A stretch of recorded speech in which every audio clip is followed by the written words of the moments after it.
காரைக்கால் அருகே இளைஞருக்கு திருமண தோஷம் கழிப்பதாக கூறி பூஜை செய்வதற்கு ரூபாய் 2,18,000 ரூபாய் மோசடி செய்த கும்பலை நெடுங்காடு போலீசார் கைது செய்து சிறையில் அடைத்தனர். காரைக்கால் அடுத்த நெடுங்காடு நல்லத்தூர் பகுதியைச் சேர்ந்தவர் சகுந்தலா. இவர் தனது மகனுக்கு திருமண ஏற்பாட்டை செய்து கொண்டிருந்த பொழுது கடந்த சில வாரத்திற்கு முன்பு விருதுநகரை சேர்ந்த கிளி ஜோதிடக்காரர் முனுசாமி என்பவர் சகுந்தலா வீட்டிற்கு சென்று கிளி ஜோதிடம் பார்க்குமாறு கூறியுள்ளார். திருமண ஏற்பாட்டை செய்த நிலையில் மகனின் திருமண ஏற்பாடு தள்ளி போவதாக கூறி தனது கவலையை கூறியுள்ளார்.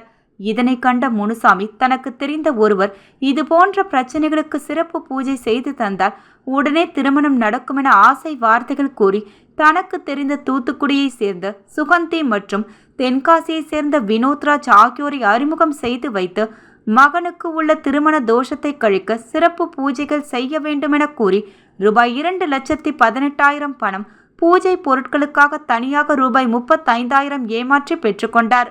பூஜையை செய்யவே இல்லை என கூறப்படுகிறது.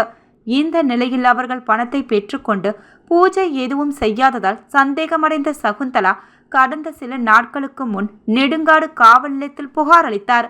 அதன் பேரில் வழக்கு பதிவு செய்து அந்த மர்ம நபர்களை வலைவீசி தேடி வந்தனர்.